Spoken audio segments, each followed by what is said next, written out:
Recording is on.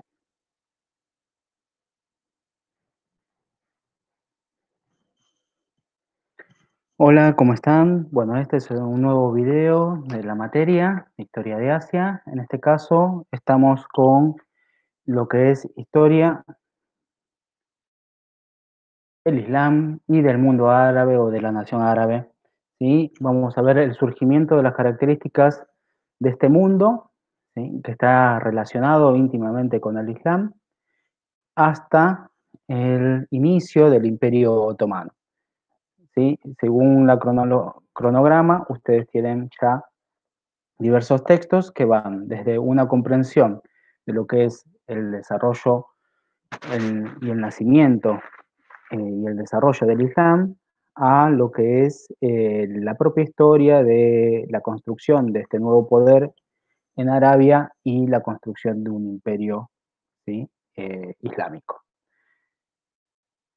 Vamos a empezar por las condiciones geográficas, lo que estamos trabajando en cada uno de los aspectos geosociales que trabajamos, justamente es el aspecto geográfico para reconocer esta geografía tan particular que es el continente euroasiático, y en este caso vamos a agregar Eurasia junto con África, ¿no? Como un mundo a la vez que está unido históricamente por el desarrollo de civilizaciones y sobre todo en el desarrollo de la civilización árabe e islámica.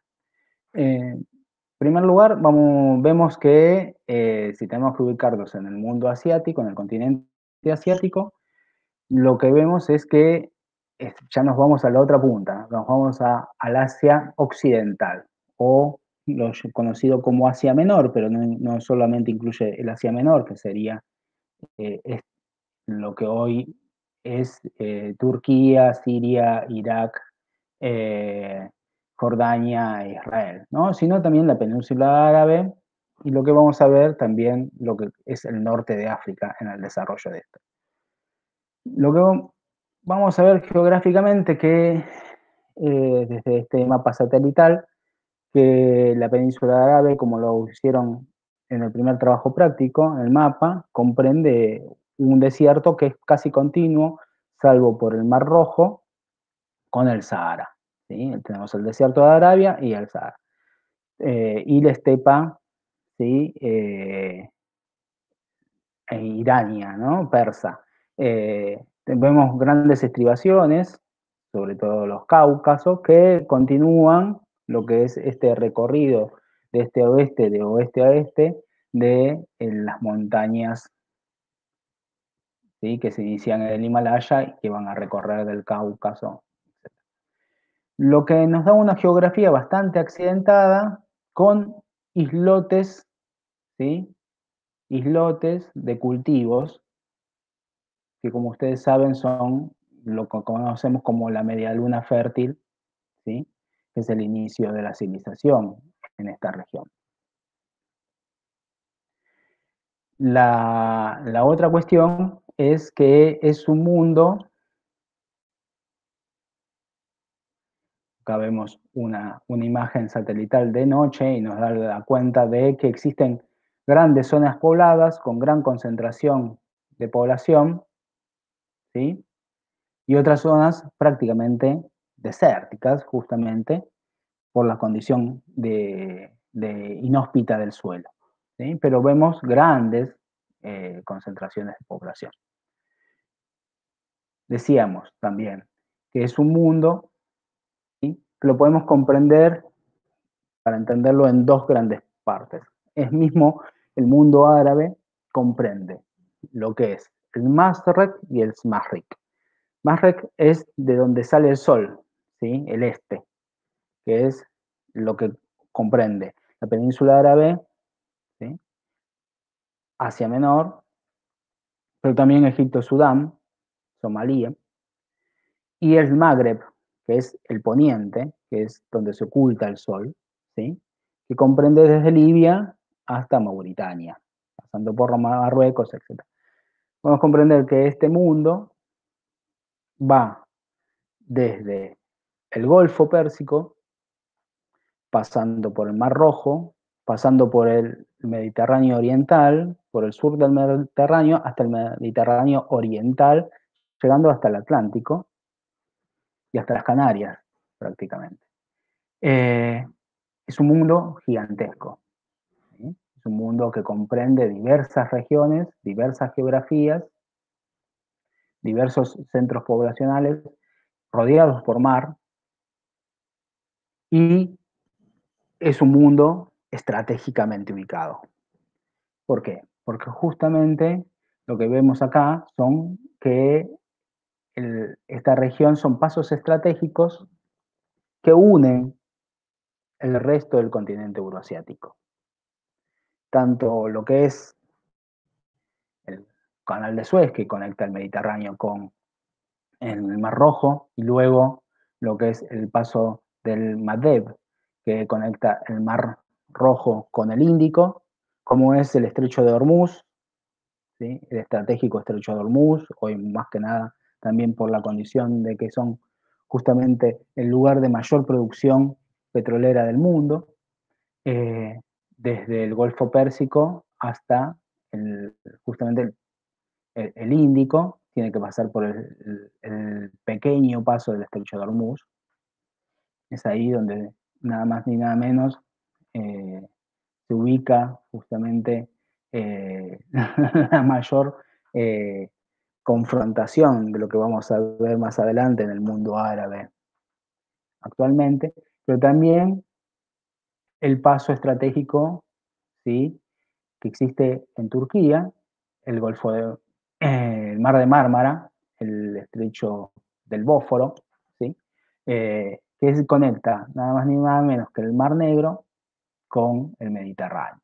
Conecta lo que es hoy Rusia y Ucrania con la estratégica península de Crimea, la disputa que existe entre Ucrania y Rusia justamente por esa estratégica península, que es el paso necesario de las aguas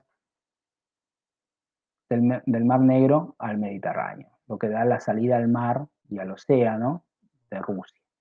Y ya más adelante vamos a ver en qué significó esta disputa. Pero lo que vamos a comprender acá geográficamente por la ubicación estratégica de este mundo que van a hacer, es que es el paso, es el camino necesario, como ya lo vimos muy rápidamente en la segunda clase, de la ruta de la seda, como también de la ruta de las especies, una por tierra, otra por mar. Necesita pasar necesariamente la conexión este-oeste, ¿sí?, oriente-occidente, las riquezas de la China, como las riquezas de la producción de especies de las Indias orientales, necesitan necesariamente de la intermediación geográfica, pero después va a ser la intermediación comercial del pueblo árabe, para poder llegar de esa forma al Mediterráneo y a Europa. Hoy sigue siendo, a pesar de que ya no existe, aunque Rusia y China acordaron, junto con diversos países del centro de Asia, reconstruir la ruta de la seda, ahora bien, una ruta terrestre, ya no de caravana, sino con la mejor tecnología a disposición de China.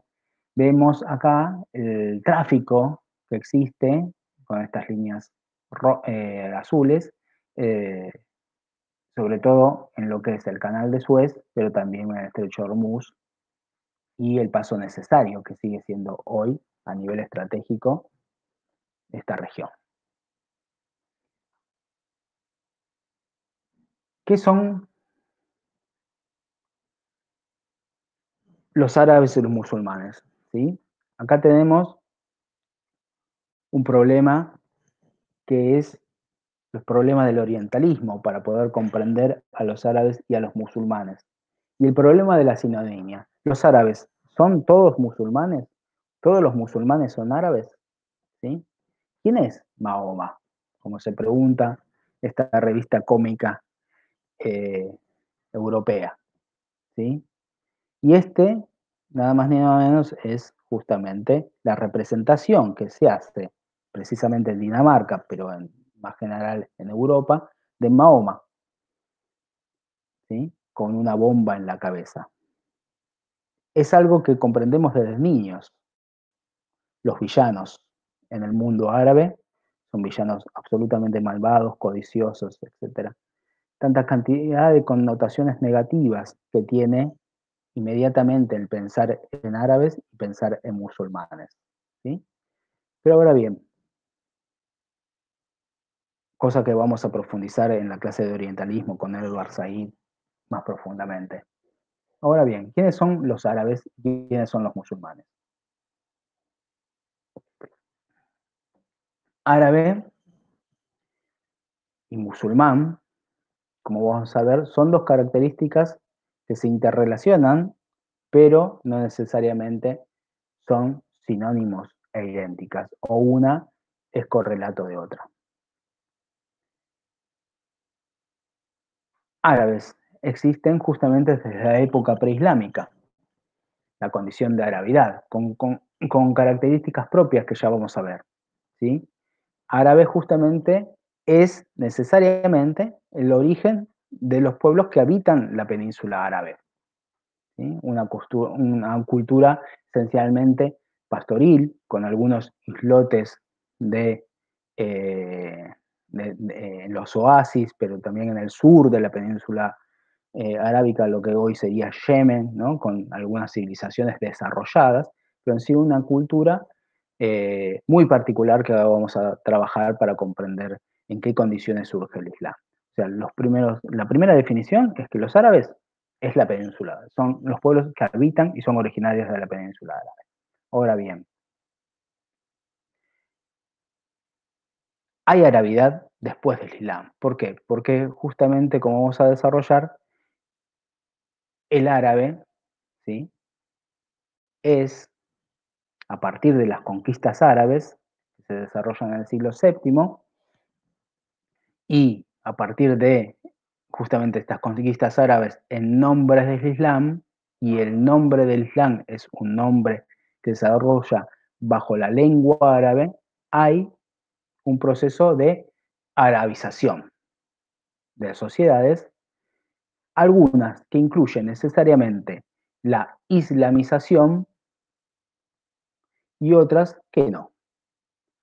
Hay árabes que son musulmanes,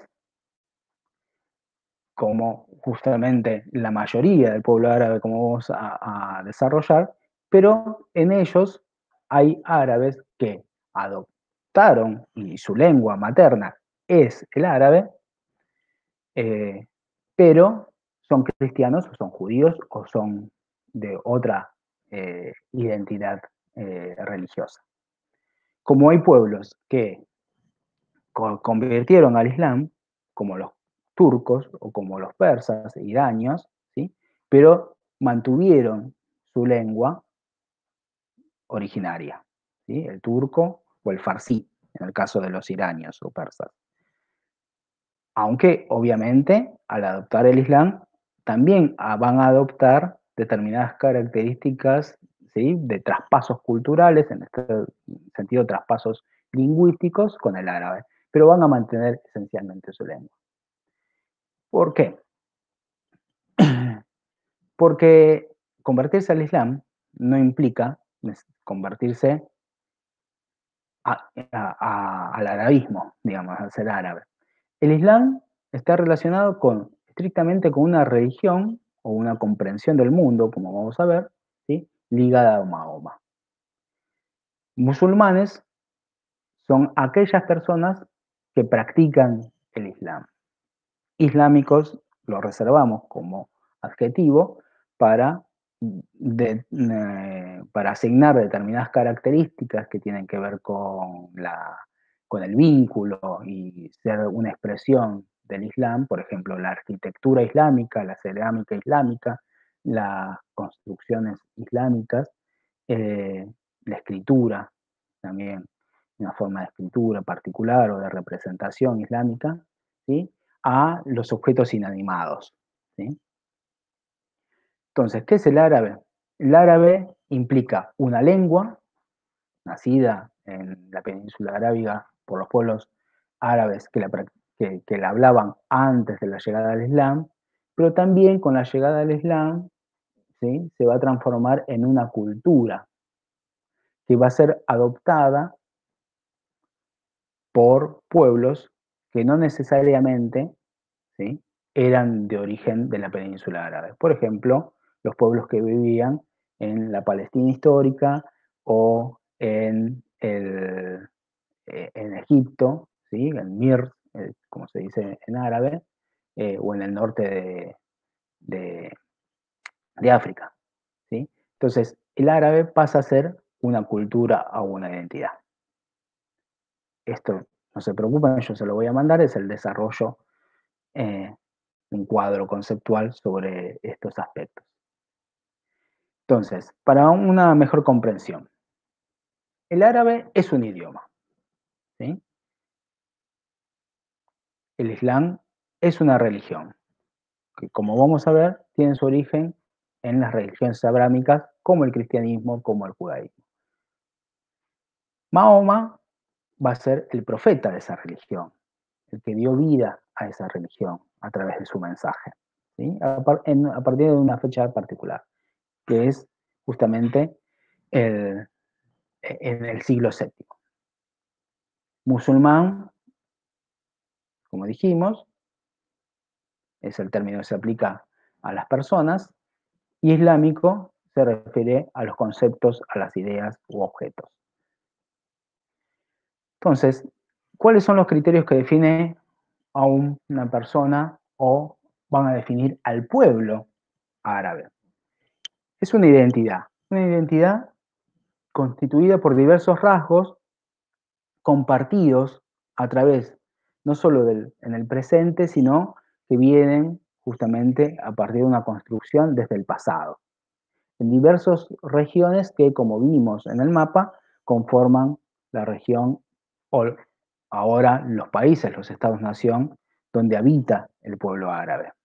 En primer lugar, la construcción de una identidad es el idioma, es el lenguaje, ¿no? Somos en el lenguaje. Es imposible separar nuestra identidad de la lengua con la cual pensamos, ¿sí?, nos expresamos y sentimos, somos capaces de transmitir sensaciones, ¿sí?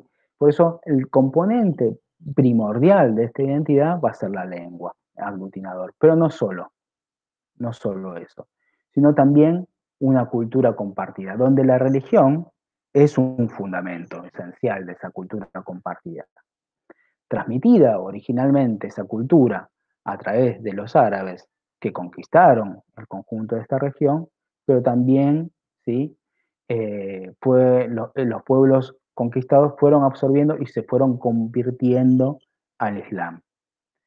Eh, Son conceptos árabe e Islam diferentes, ¿sí? Y es importante comprender esta diferencia, ¿por qué? Porque un elemento central del orientalismo es, como dijimos ya en la segunda clase, la homogeneización, ¿sí? Comprender que existe todo un mundo que es idéntico a sí mismo, no hay diferencias, no hay diversidad, no hay, por tanto, complejidad alguna, ¿sí? Y a la vez, esto es central, digamos, ¿no? No quiere decir lo que estamos diciendo, que en este mundo todos estos rasgos, creencias, tradiciones que sean compartidas, necesariamente constituyan y abarquen al conjunto absoluto de la población. Por ejemplo, como vamos a ver, hay pueblos que habitan esta región que no hablan el idioma árabe, ¿sí? Hablan otros idiomas, ya dijimos el turco, el farsi, pero puede ser el azerí, ¿sí? O puede ser el hebreo, ¿sí? Eh, como a la vez otras religiones. Por eso lo interesante es comprender esta diversidad. Entonces, ¿quiénes son y cómo podemos considerar a los árabes? Son aquellos que su lengua natural es el árabe, son los que consideran, y esto es importantísimo, que existe un patrimonio común. Ese patrimonio común surge desde el siglo VII, eso es todo un desarrollo histórico compartido, que ese desarrollo histórico le dio determinados rasgos culturales, determinados emblemas también de su cultura, como puede ser inclusive una forma de arquitectónica, como pueden ser determinados grandes logros en ese campo, como son las mezquitas, ¿sí? Que ya vamos a ver algunos ejemplos, que engloban determinada comprensión del mundo y dan determinado significado a través de esos símbolos compartidos, centralmente de carácter algunos de tipo religioso. Y por tanto, ser árabe implica necesariamente la reivindicación de esa identidad, de esa conciencia común, una comprensión, ¿sí?, de unidad. Y en esto es importante pensar que este mundo, si comparte una cultura, comparte una lengua, comporta un idioma, también comparte un deseo de unidad, ¿sí? De aglutinantes, de aglutinarse y conformar una nación. Una nación, y acá vemos justamente este término, que excede por completo a lo que son hoy los estados-nación árabes. Los que vemos aquí son los países que conforman, los estados-nación que conforman la Liga Árabe, la unión de estados árabes que su identidad, su lengua son árabes, mayoritariamente, ¿sí? Eso hay que aclararlo porque siempre, como vamos a ver, habitan también otros árabes o no árabes que hablan otra lengua. Y decía, supera la idea de Estado-nación porque existe una idea de unidad. Y existe un deseo de unidad que se va a expresar, lo vamos a ver en el siglo XX, por ejemplo, en el nacionalismo árabe, en la unión de estados, por ejemplo, lo que hoy Siria y Egipto fueron alguna vez un estado unido, ¿sí?, con la proyección de unirse al resto, a Libia, a Yemen, a Sudán. Y todos ellos tienen la idea de conformar alguna vez, si no se lo siguen impidiendo los poderes externos y a la vez los poderes mezquinos internos, una gran nación árabe que restituya a la vez aquel legado y aquella gloria perdida a partir del desarrollo del imperialismo occidental. Decíamos, habitan muchas lenguas y acá vemos como el árabe en esta región es mayoritario, pero a la vez existe, por ejemplo, sobre todo en el norte de África, el bereber o el masrik. El bereber en realidad es una forma de decir bárbaro. Bereber significa bárbaro en árabe. ¿Bárbaro por qué? Porque no sabe hablar, ¿no? Y dice bereber como si fuera un, un dialecto. Eh, desde el principio del siglo, sobre todo a mitad del siglo XX, el pueblo bereber justamente se reivindica a sí mismo originalmente como pueblo Masaryk, que significa pueblo de hombres libres, ¿sí? Eh, perdón, pueblo Amasij, pueblo de hombres libres.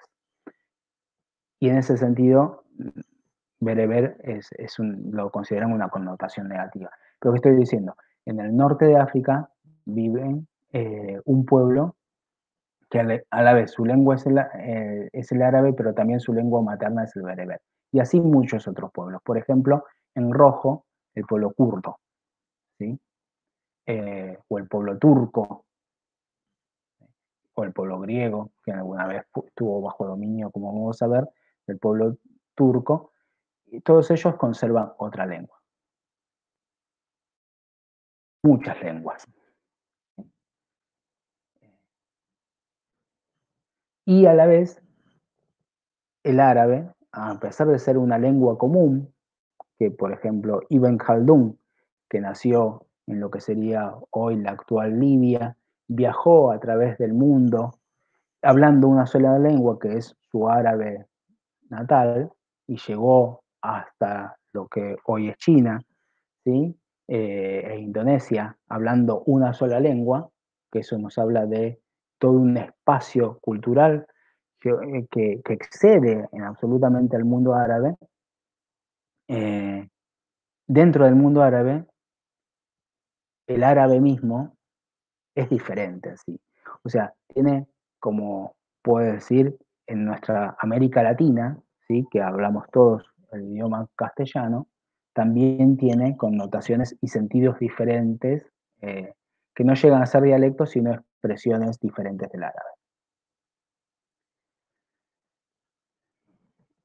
Y dentro del pueblo árabe habitan, así como diferentes lenguas, por tanto, habitan también diferentes etnias, ¿sí? Eh, Como por ejemplo, y eso quedó de manifiesto recientemente cuando fue el ISIS, cuando empezó a cometer sus atrocidades, ¿no? El Estado Islámico, por ejemplo, perseguir a los azeríes que habitan la región de Siria, ¿sí? Y perseguir a los kurdos, que también habitan el Kurdistán, que es esta región compartida entre el este de Turquía, el norte de Irak y oeste, perdón, de Irán, ¿sí? Y el norte de Siria.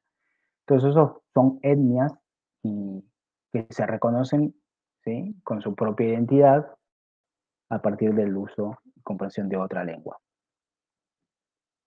Y de otras religiones también. Este es un mundo habitado por las tres grandes religiones del libro: el judaísmo, con la Torá, el cristianismo, ¿sí? Con el Nuevo Testamento, y el Islam, como vamos a ver, con el Corán. Conviven diferentes, por tanto, expresiones de estas tres grandes religiones monoteístas, pero dentro de ellas, a la vez, tenemos una gigantesca diversidad. Por ejemplo, en Egipto tenemos el pueblo, parte del pueblo egipcio es copto, ¿sí? Eh, que es una forma particular, hasta con sus propias iglesias, que no responden al Papa católico, justamente, eh, y que son muy importantes y son de una gran proporción entre el pueblo egipcio. O tenemos en el caso libanés y sirio a los maronitas, de San Marón, y mucho más diversos si vamos a lo que es Tierra Santa, ¿sí? Hoy llamado Estado de Israel, ¿sí? La entidad sionista. Ahí dentro existe una gran diversidad, a pesar de que lo que quiere el Estado eh, de Israel, una gran diversidad religiosa, inclusive dentro del mismo judaísmo, ¿sí? Diferentes expresiones de qué es ser judío. Como vamos a ver, también existen diferentes expresiones de lo que es ser musulmán o musulmana. Pero si volvemos a algo central que estamos discutiendo antes, no todos los árabes son musulmanes, pero mucho menos, muchísimo menos, los musulmanes en el mundo son árabes. Los árabes es una absoluta minoría dentro de la cantidad de musulmanes que habitan el mundo. Si cada cuadradito presente en la pantalla es 1 millón de personas, vemos que dentro del mundo árabe, a comparación de lo que es, si nos vamos hacia el este, desde Pakistán, sobre todo en la India, pero más que nada en el sudeste asiático, vemos los millones de musulmanes que igualan y hasta superan a los musulmanes de origen árabe, ¿sí? En Arabia Saudita son 25 millones, en Indonesia son 203 millones. Y esto es un mapa que ya tiene sus años. Entonces, el creciente número de musulmanes en el mundo que van a conformar este concepto que es la UMA, que es el universo musulmán, es la comprensión de una identidad común entre los musulmanes, que no necesariamente hablan la misma lengua, pero sí tienen el mismo credo, eh, es muchísimo mayor que los musulmanes. De nuevo, para no caer en esta sinonimia entre árabe y musulmán. Acá tenemos otra forma de expresar esta visión, que es ya por densidad demográfica y cantidad de musulmanes y musulmanas en el conjunto de la población. Vemos que obviamente son mayoría los practicantes del Islam dentro del mundo árabe, pero son importantes también en Indonesia sobre todo, y lo que es el centro de Asia e inclusive Rusia. Vemos que son mayoría en lo que es Bangladesh y muy importante proporción de la India. Y vemos también algo que vamos a desarrollar más adelante, que es ya la primera distinción dentro del mismo Islam entre los sunitas, que están representados en verde, y los chiitas, que están representados en rojo, que son mayoría en Irán y mayoría en Irak, y una alta proporción en el Líbano. ¿Sí? Ese mundo, entre estas dos formas de entender el Islam, ¿sí? Son la mayoría de este mundo entre el Masrek y el Masrek, el Magreb y el Masrek.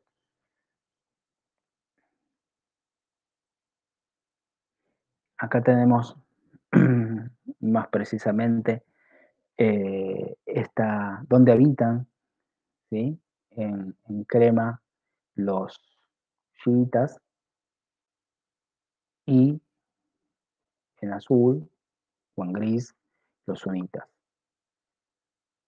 Esto lo pongo porque, como vemos, en algunos casos se va a dar que en la conformación reciente, menos de 150 años en algunos casos, por ejemplo, en Bahrein o en Qatar, los que presiden, los que gobiernan, y en este caso son monarquías, estos estados, son sunitas, pero la mayoría de su población es chiita.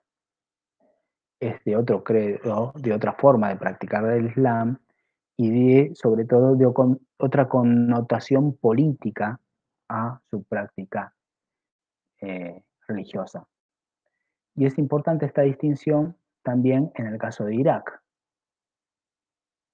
Si queremos venir de nuevo a la contemporaneidad, esta división geográfica entre sunitas y chiitas en el Irak nos habla también de la dificultad de construir estados-nación y la dificultad que va a tener Bush hijo a la hora de querer construir un nuevo poder sirviente a sus intereses en un Irak que fue construido originalmente por Inglaterra en una invención de un país conformado por distintas etnias, culturas y formas de comprender la religión entre kurdos, acuérdense que acá existía el pueblo kurdo, ¿sí? Sunitas y chiitas, en una región muy importante y trascendental por los lugares santos que tiene para los chiitas eh, y que va a tener sus consecuencias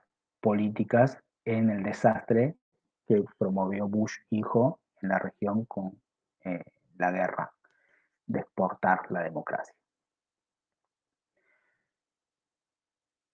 Esto lo van a ver más adelante, si quieren, más tranquilamente cuando les pase el PowerPoint, pero van a ver acá en este gráfico, ¿sí? La división, el porcentaje de población entre los diferentes credos, las diferentes prácticas del Islam, sunitas, chiitas, pero también cristianos, judíos.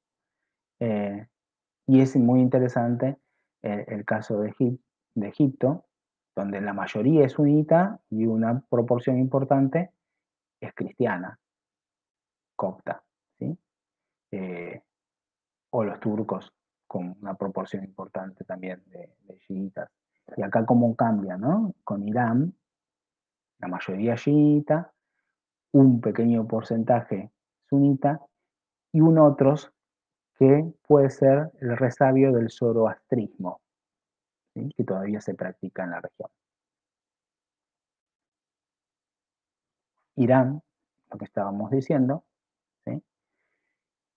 La diversidad étnica dentro de Irán, aunque su mayoría es chiita, eso no significa que étnicamente tenga también una diversidad entre lo que son propiamente persas y, por ejemplo, kurdos, azeríes, ¿sí?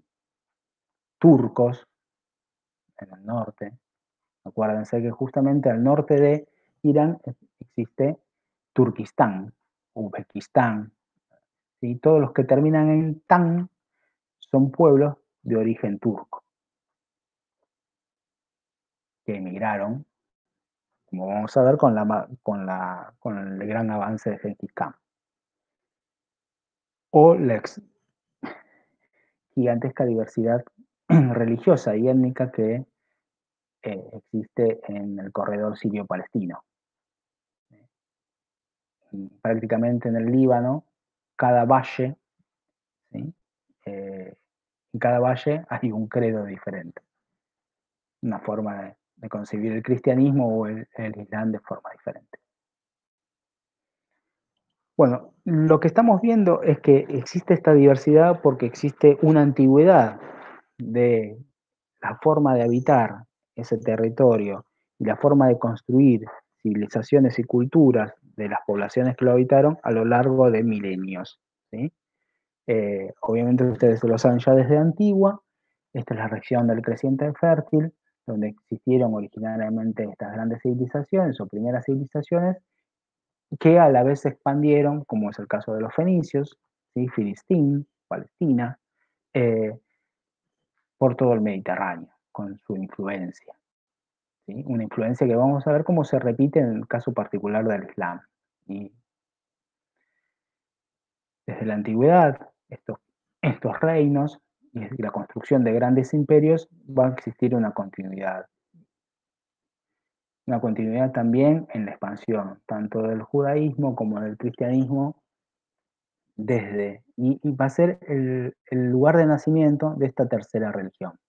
No el Mediterráneo oriental, pero sí parte, influido por justamente estas dos grandes religiones monoteístas abrámicas, como es el cristianismo y el judaísmo. Entonces, vamos ya a entrar en esta historia del surgimiento y formación del mundo árabe e islámico, ¿sí? Que une a estas poblaciones que tienen originalmente su lugar en tribus en la península árabe, pero que va a influir a estas regiones que vimos que fueron cuna de grandes culturas y civilizaciones, ¿sí?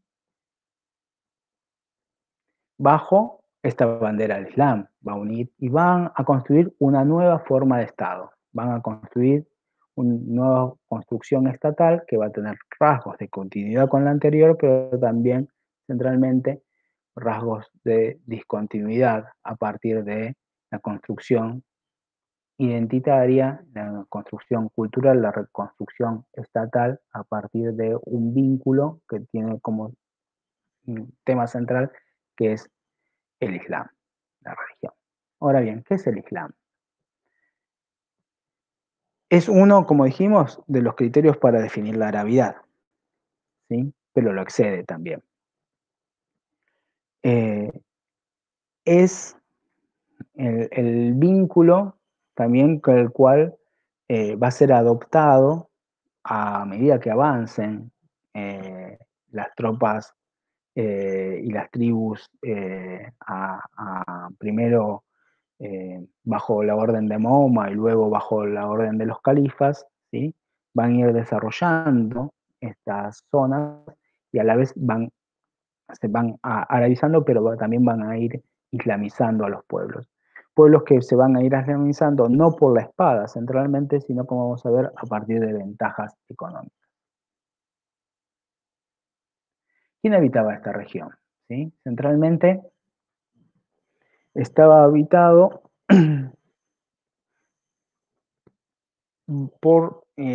eran pueblos y eran tribus que estaban bajo la influencia del Imperio Bizantino y el Imperio Sasánida. ¿Sí? El Imperio Bizantino de origen cristiano y el Imperio Sasánida zoroastrista.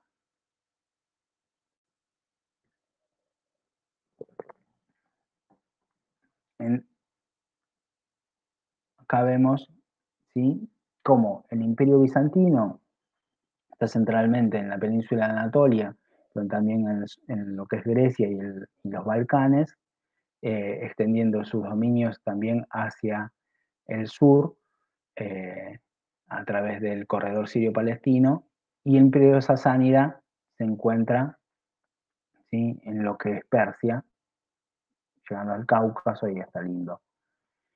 Bajo estos dos grandes imperios, las tribus que habitaban Arabia, ¿sí?, eran tribus que centralmente vivían de la agricultura y vivían del comercio, ¿sí? La agricultura, algunos tribus que habitaban oasis, y esas mismas tribus que habitaban oasis, parte de esas tribus desarrollaban el comercio de larga distancia, a través de estas rutas comerciales que tenían como central, a pesar de ser una región periférica de estos dos grandes imperios, ¿sí?, y anteriormente del imperio de Alejandro, del imperio romano, etc., siempre fue una región periférica, pero siempre fue una religión de paso, ¿sí?, influenciada por todo lo que pasaba ahí, ¿sí?, incluido culturas y religiones, ¿sí?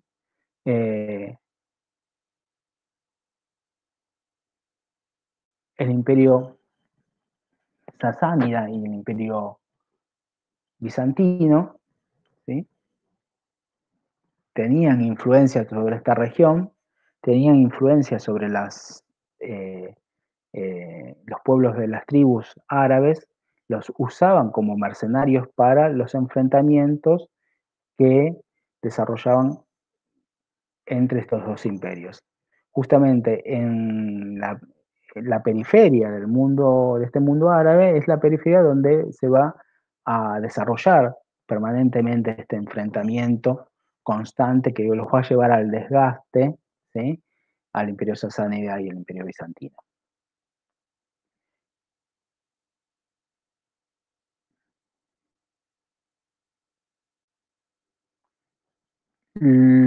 El origen del Islam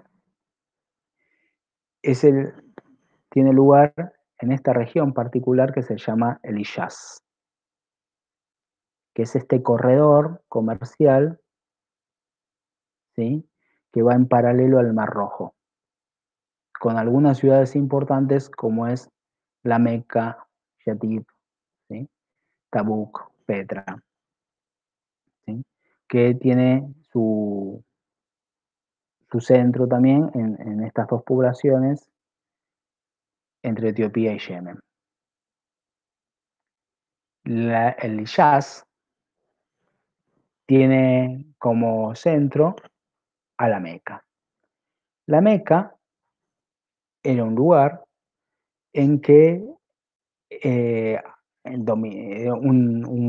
más que una aldea, un poco más que una aldea, pero la verdad no mucho más. Acá vemos una representación supuestamente ya de tiempos islámicos, de lo que es, porque ya vemos que se encuentra la mezquita, ¿sí?, que rodea la Kaaba en la Meca, pero anteriormente era un tolderío. Eh, pero la Meca tenía un lugar importante por dos cuestiones, ¿sí? Eh, Uno, porque era un centro comercial de paso, donde se detenían las caravanas, y al detenerse las caravanas, se detenían especialmente las caravanas, y a la vez muchas de las tribus de la región peregrinaban a la Meca, porque justamente en él se encontraba la Kaaba, ¿sí? La cava es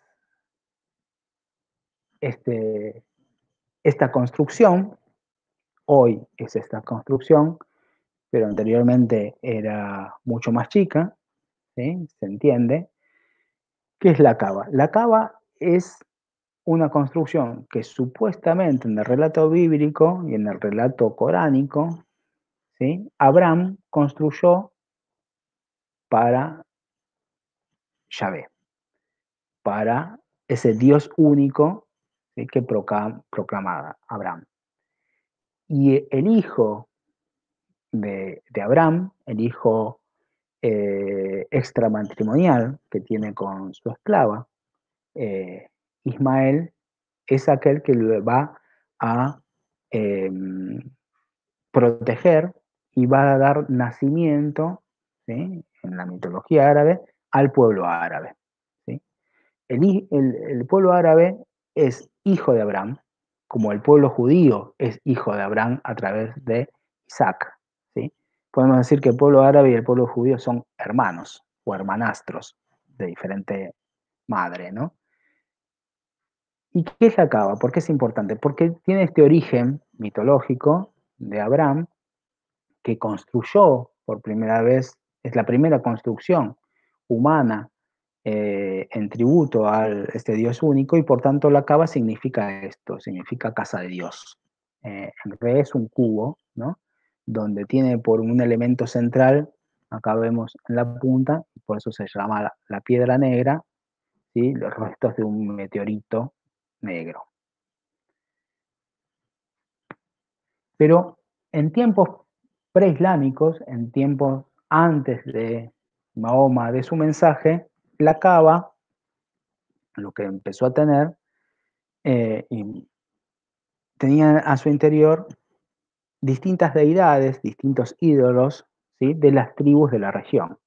Las tribus de la región depositaban dentro de la cava, ¿sí? Estatuillas, eh, de madera, barro o cerámica o determinados elementos que le atribuían, ¿sí? Representaciones divinas.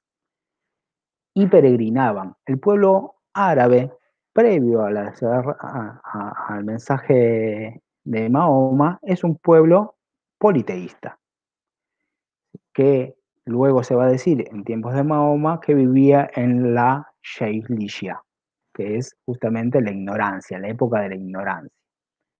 ¿Qué características tenía este pueblo a la vez de ser politeísta? Dijimos que era un pueblo centralmente comerciante, ¿sí? Eh, pero también que vivía del comercio de bienes, entre ellos, por ejemplo, bienes humanos. Existía la esclavitud dentro de estos pueblos. Eh, Existía el comercio, existía la agricultura, pero no existía el Estado, ¿sí? Era un pueblo centralmente tribal. Y como ya vimos, justamente las poblaciones tribales, preestatales, ¿sí? Son aquellas centralmente de los pueblos nómades que se mueven junto con su ganado, buscando nuevos pastos, ¿sí? Nuevos alimentos para su ganado, eh, y centralmente su forma de organización sin Estado es una forma de organización parental, a través de tribus y clanes. Tribus que tienen un paterfamilia, un líder de tribu, que a la vez está emparentado con otros paterfamilia, y ellos construyen piramidalmente un clan que tiene un antepasado común. ¿Sí? Esos clanes se deben lealtad al interior del clan. Las tribus y su jefe de tribus que habitan estos oasis y que son mercaderes y tienen su ganado que pastorean, ¿sí? Deben lealtad entre ellos. Justamente el honor es un elemento central y es un pilar entre estas tribus. Así como lo era también la poesía, por ejemplo, ¿no? Porque estos pueblos nómades son pueblos letrados, pero centralmente son pueblos que divulgaban su cultura a través de la lengua, a través de la poesía.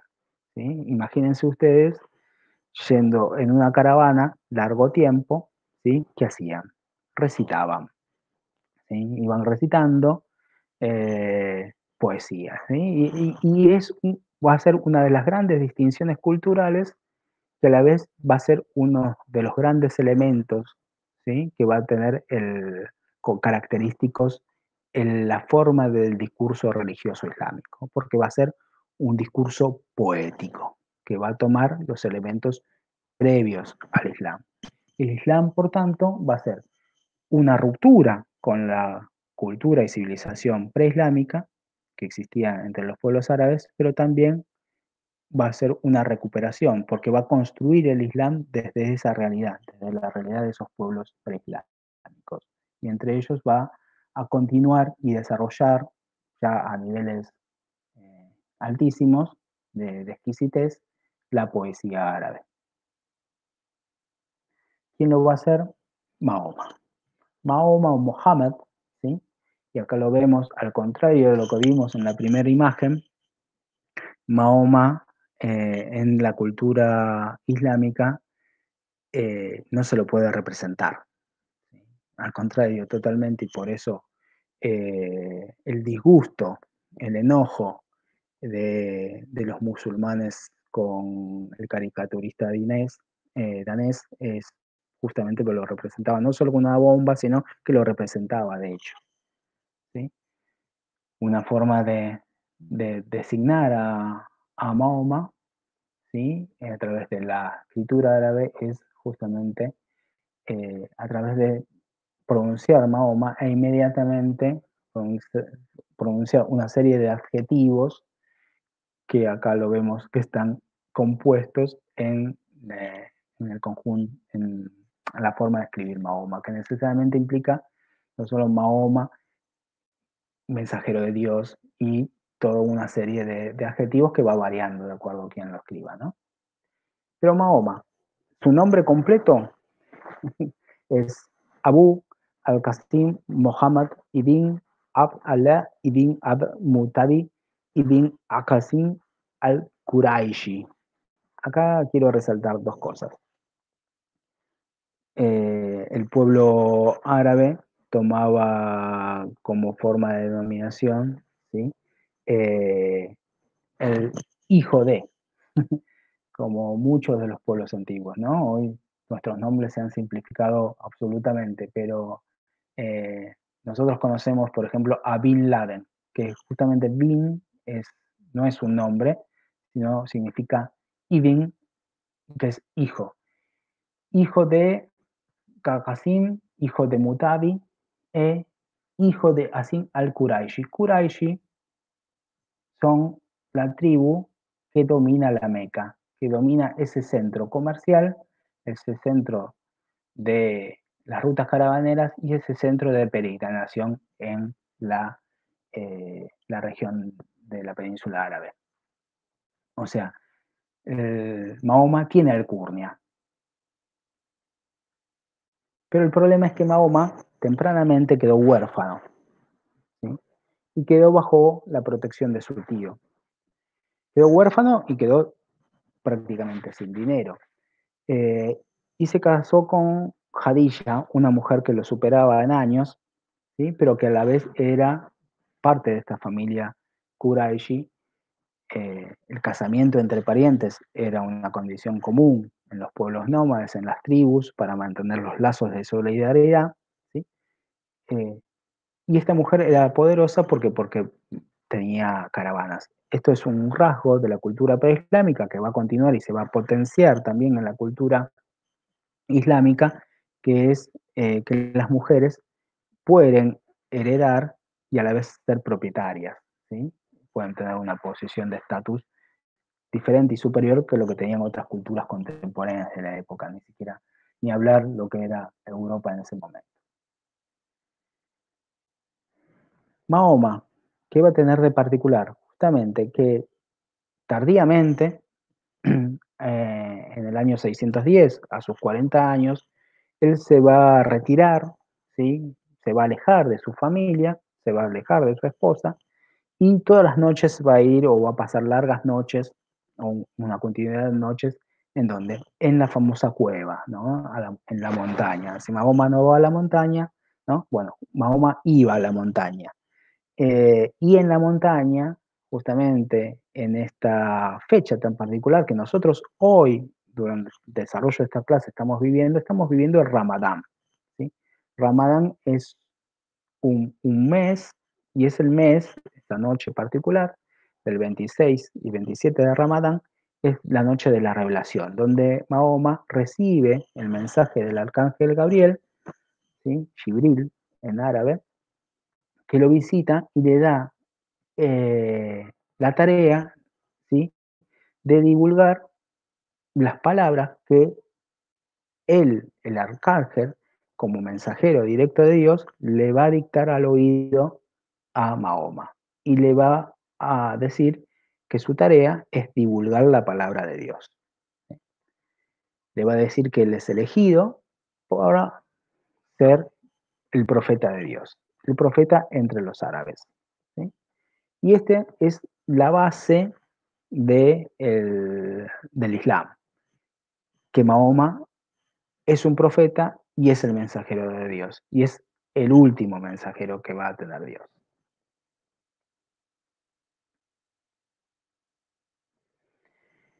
El Islam, por tanto, como decíamos, y acá ya tomamos dos elementos que mencionamos, es una religión monoteísta abrámica. Abrámica porque se considera que es parte del mismo mensaje llevado por Abraham, continuado por todos los profetas judíos y continuado por el mismo Jesucristo. ¿Sí? Entonces, se inscribe en esa tradición propia de la región, ¿sí? Bajo este mandato, ¿sí? Que acá tenemos el primer elemento central del Islam, que es la profesión de fe. ¿Sí?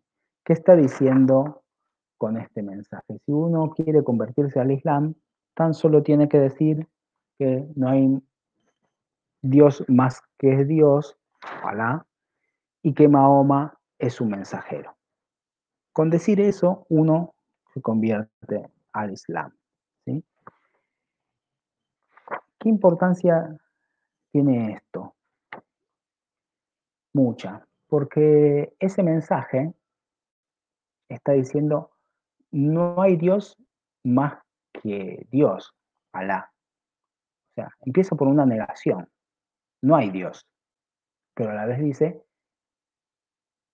más que Dios, o sea, que hay. ¿Sí? Pero el centro, ¿cuál es de este? Que Mahoma es el mensajero de Dios. ¿Por qué hay Dios? Porque Mahoma, ¿sí? Demuestra en su mensaje que existe Dios y que ese Dios es Alá. Cuando dice que Dios es Alá, no está negando ni al Dios cristiano ni al Dios judío. Está diciendo que la última expresión de ese mismo mensaje es el mensaje del Islam. ¿Sí? Que existe una mayor desarrollo, un mayor perfeccionamiento, un mensaje que debe ser renovado en el mensaje de Mahoma. Y por tanto, el verdadero mensaje no es el mensaje de los otros dioses, sino de Alá. Por tanto, está diciendo que es el mismo Dios que el Dios cristiano, el Dios judío, y que a la vez no existe otro Dios, ¿sí? Que no sea Alá, o sea, no existen los dioses paganos que existían en la Meca, en la Kaaba, que estaban depositados como estatuillas, como divinidades por los pueblos preislámicos de Arabia. Alá significa Dios, ¿sí? Que en la etimología semítica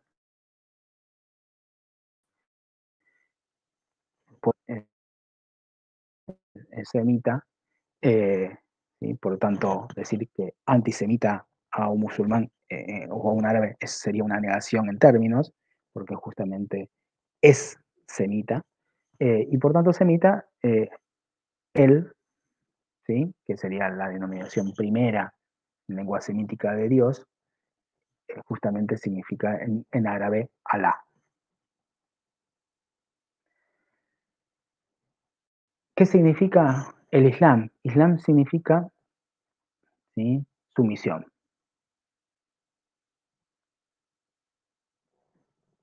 Ese es el significado de Islam.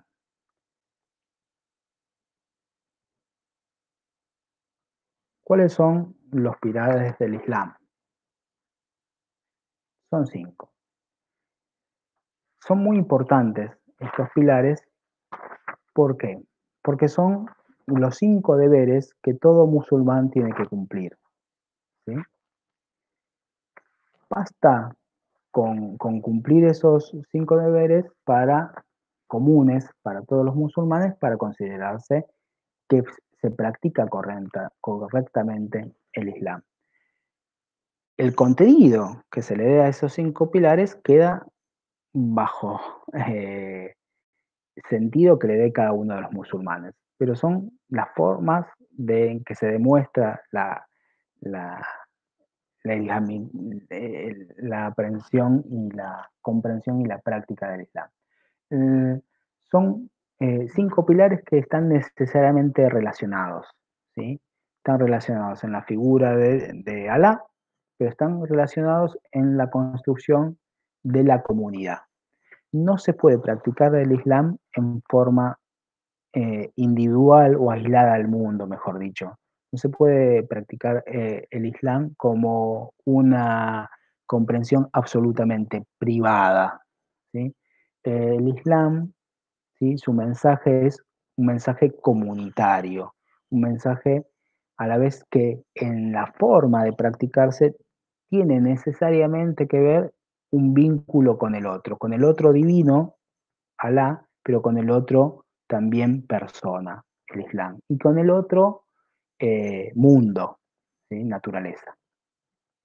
El, primer, el primero de los pilares, la sajada, el testimonio, lo que dijimos antes, la definición de no hay más Dios que Alá y Mahoma es su mensajero. ¿Sí? Esta es la primera que se dice una vez y se dice para siempre, digamos, porque pasa a interiorizarse. La segunda, que ya es sí una práctica, y por orden de importancia, ¿sí? Sería la oración. La oración, el rezo, ¿sí? El salat, que cada musulmán tiene que hacer 5 veces al día, se practica en dirección a la Meca. Ya vamos a ver por qué. ¿Sí? Ahí tenemos en la imagen a la Meca con la Kaaba. ¿Sí? Se practica en dirección a la Kaaba, a la casa de Abraham. Y algo muy importante para el salat es la ablución. Antes de rezar, ¿sí? Hay que lavarse las manos, ¿sí? De la punta de los dedos, las uñas, muy bien, hasta el codo, y lavarse los pies, de la punta de los dedos hasta las rodillas. Pero también lavarse la cara, ¿sí? Lavarse la cabeza, la frente, si uno es necesario, y lavarse las orejas y detrás de las orejas. Hay que presentarse puro ante Alá. Es una forma de presentarse, digamos. La ablución es una manifestación de que uno está desnudo ante Dios, ¿sí? Desnudo, abierto y puro y limpio, ¿no? Eh, y ese es el sentido. Y eso, esa ablución, ese uso de la limpieza y del agua, por tanto, en un pueblo que vive en el desierto, le da muchísima importancia. Bueno, ustedes dicen en el desierto no tienen agua. Igualmente, tenés que limpiarte, aunque sea con arena, pero tenés que limpiarte y presentarte puro ante Dios. Pero esa relación también de del agua también va a ser muy importante después, luego en la arquitectura, ¿no? En los jardines, ¿no? Piensen en la Alhambra con esas fuentes, ¿no? Y la constante correr de agua. El tercero, el ayuno, Shawwal, ¿sí? Justamente, en este mes muchos musulmanes practican el ayuno. El ayuno como se practica en otras religiones, ¿no? Nosotros a la vez nos olvidamos que en la cultura en que estamos inmersos, que fue o se dice ser mayoritariamente cristiana, la Pascua es un ayuno, ¿sí? No es solo no comer carne, era mucho más. Pero bueno, justamente viene de esa tradición, ¿no? Judeo-cristiana, el Islam, y por tanto la práctica del ayuno como parte de una parte de la pureza, con la misma idea, ¿no? De la limpieza interna, ¿sí? De estar livianos, no solo livianos de comida, sino liviados del ayuno que implica no solo no comer, sino, por ejemplo, no fumar, en algunos casos, no tener relaciones sexuales, eh, y también ayunar de un momento, un mes, el Ramadán, eh, que el objetivo es no estar más atento y no ayunar también de la maldad, no estar más atento uno mismo, se plantean los musulmanes, y no ejercer el mal, no ejercer acciones dañinas hacia otro, ¿no? Y ahí volvemos al sentido colectivo. El Ramadán, ¿cuándo es el Ramadán? Va cambiando Ramadán. ¿Por qué? Porque son, como tantos otros pueblos, ¿sí? Guiados por la agricultura, guiados por el comercio, guiados las, por las caravanas y por sus, por sus ovejas y cabras.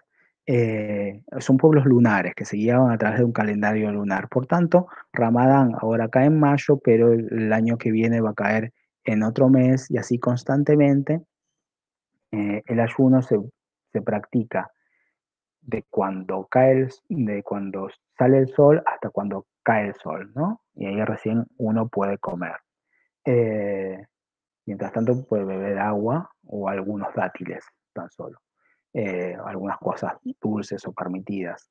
Eh, Obviamente que si estás enfermo no haces ayuno, pero el ayuno, por tanto, puede caerte en un momento del año donde el día es corto o puede ser largo. Justamente dicen los musulmanes que esto está hecho especialmente por Dios para que no caiga siempre mismo y el sacrificio vaya variando, vaya cambiando.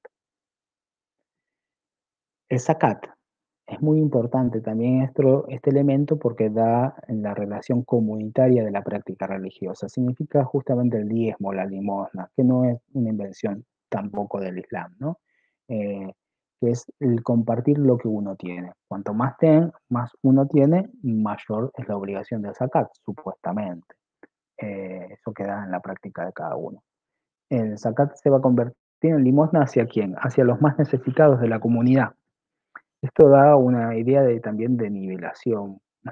Mucho se ha escrito, sobre todo en los 70, del Islam como parte de un movimiento revolucionario, o comunitario, comunista, o elementos comunistas dentro del Islam, y elementos anticapitalistas del Islam, que en todas las religiones premodernas siempre existió el elemento igualitarista, ¿sí?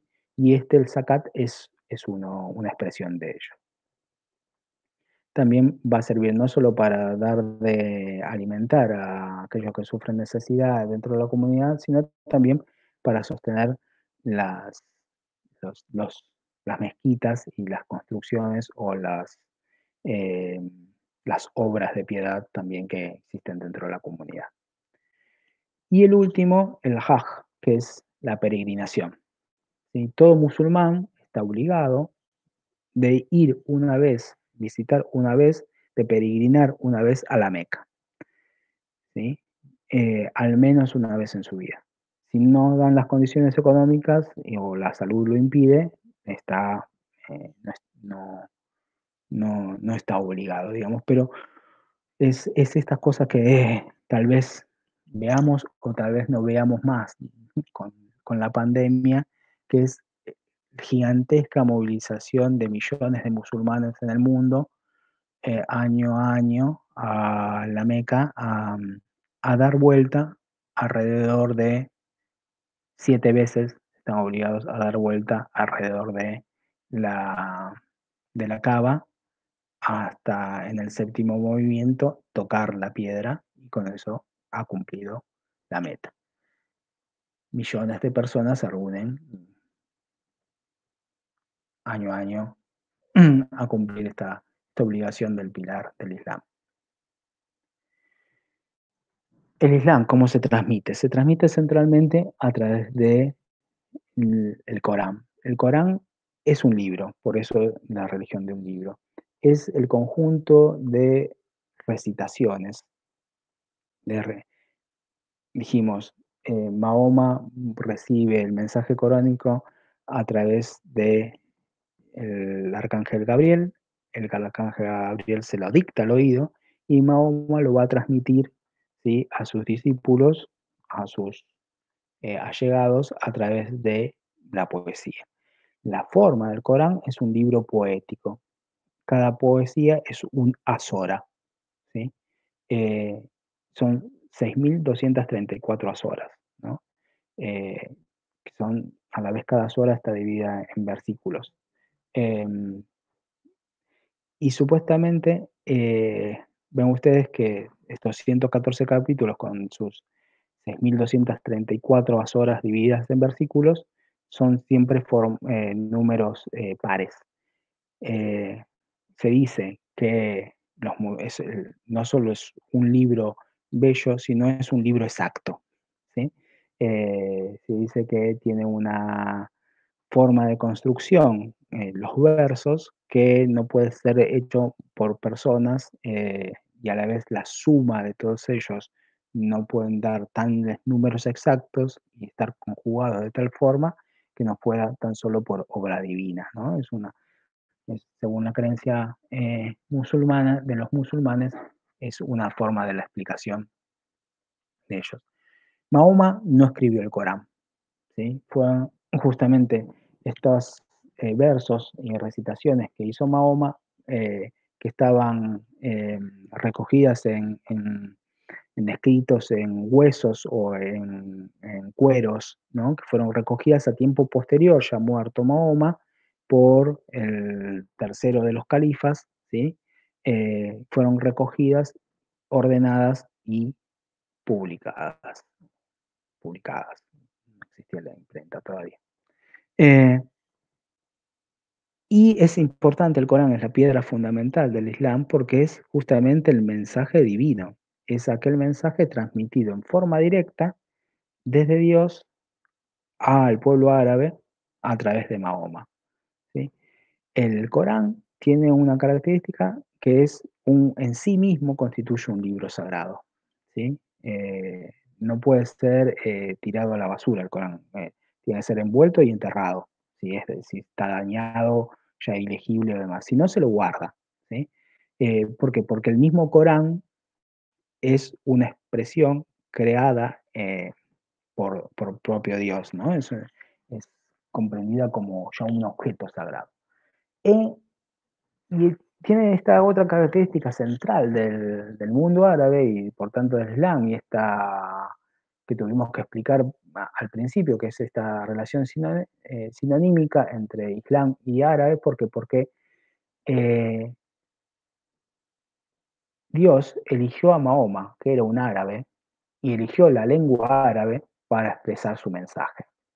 Por tanto, los musulmanes creen que el mensaje de Mahoma no puede ser traducido, porque eso ya sería una forma de interpretar el mensaje, ¿no? La traducción es una forma de separación, es una forma de reconstrucción en otra lengua y por tanto en otra cultura, en otra comprensión de sentido de algo original. Y por tanto deja de ser original, por tanto deja de ser la palabra de Dios para ser la palabra del traductor. Por tanto, aunque se traduce para promover justamente la divulgación del Islam, ya la traducción del Corán no es el Corán. El Corán tan solo puede ser en árabe, el verdadero Corán, ¿sí? Como libro sagrado, ¿sí? Y por tanto, puede haber musulmanes que todavía no comprendan el árabe, pero para ser un verdadero musulmán, por lo menos tenés que saber aprender la liturgia árabe, en árabe, ¿sí? Tenés que comprender, o por lo menos tenés que recitar, ¿sí? Las oraciones en árabe. Eh, y por eso la arabización de los pueblos que se terminaron islamizando, ¿sí? Eh, a la vez se islamizaron y por tanto se arabizaron. Así hicieron suya la lengua árabe en todo ese mundo que vimos que es el mundo árabe. Pero no alcanza solo con el Corán para poder transmitir el Islam. El Islam tuvo un desarrollo posterior a Mahoma, a sus revelaciones, y entonces se tomó a la vida de Mahoma, a sus dichos, a sus acciones, como un ejemplo para lo que sería la vida del buen musulmán, musulmana. ¿Sí? Posterior a la muerte de Mahoma se recogieron sus eh, testimonios, ¿sí? Por medio de sus más allegados, a sus primeros seguidores, pero también a otros testimonios de gente menos cercana a él, para poder de esta forma formar lo que se conoce como la Suna, ¿sí? Que es justamente esto, la cantidad de eh, hadices, hadices que significa testimonio, que conforman la Suna. Queda la posibilidad del musulmán de comportarse. ¿Qué es un buen musulmán? Aquel que se comporta siguiendo los preceptos, no solo en palabras dichas a través de Mahoma, dichas de lo que le decía Jibril, lo que le decía Dios, sino también de lo que hacía Mahoma. Si Mahoma era, ¿sí?, un profeta, y sus acciones estaban guiadas por Dios, entonces, ¿qué mejor para ser un buen musulmán que repetir y seguir los pasos de lo que hizo Mahoma? ¿Sí? Por eso, sunitas significa aquellos que sigan la suna, ¿sí? La idea de la ortodoxia.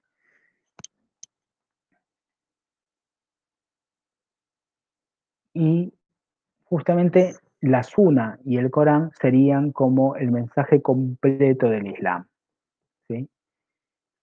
Y es muy interesante porque uno, con tal de leer el Islam y comprendiendo a través de la Suna cómo es la vida del Mahoma y adoptándola para sí, con eso alcanza para ser musulmán, ¿sí?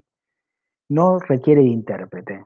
Y esto es importantísimo para comprender que, justamente, no requiere de intérprete en el sentido de que luego de Mahoma no va a haber más profetas, ¿sí?, que vuelvan a interpretar y por tanto no puede haber un delegado de Alá y un continuador, un sucesor de Mahoma que repita su obra, ¿sí? El mensaje con la muerte de Mahoma se corta eh, y por tanto queda a la libre interpretación de cada musulmán, de la libre interpretación del Corán y de la Suna, de lo que significa ser musulmán. La práctica religiosa, por tanto, va a ser eh, una práctica librada a la acción y al buen decidir de cada musulmán. Obviamente que los musulmanes viven en una sociedad jerárquica, una sociedad con reglas, una sociedad con poderes, que obviamente también existen aquellos que dicen que es ser buen musulmán, aquellos que imponen o señalan una buena práctica eh, y aquellos que no, digamos. Pero es interesante porque va el Islam, uno de sus rasgos es adelantarse por siglos a lo que recién el cristianismo va a tener que esperar que se lo haga Lutero y la reforma justamente eh, bien entrada ya la modernidad europea para poder lograr que el individuo tenga un lugar, ¿sí?, de relación directa con la divinidad y una posibilidad de no tener intermediarios poderes religiosos o poderes seculares entre la palabra de Dios y el, y el creyente. El Corán y la Suna no solo conforman lo que sería la práctica religiosa, sino también lo que es la Sharia. La Sharia es, mal traducida a la ley, sería justamente el camino, aquello que te da el camino correcto, ¿sí? La interpretación predominante es la que va a transformarse por ley, justamente como práctica y como, como sentido de vida, muchas veces obviamente ordenado, determinada forma de interpretación desde el poder eh, de los califas o los emires o aquel que detenga el poder por mucho tiempo, y hoy los estados-nación eh, como ley. Muy pocos países árabes hoy tienen a la Sharia, o sea, tienen al Corán y a la Suna como ley, ¿sí? Tienen la ley propia de los estados, ¿sí?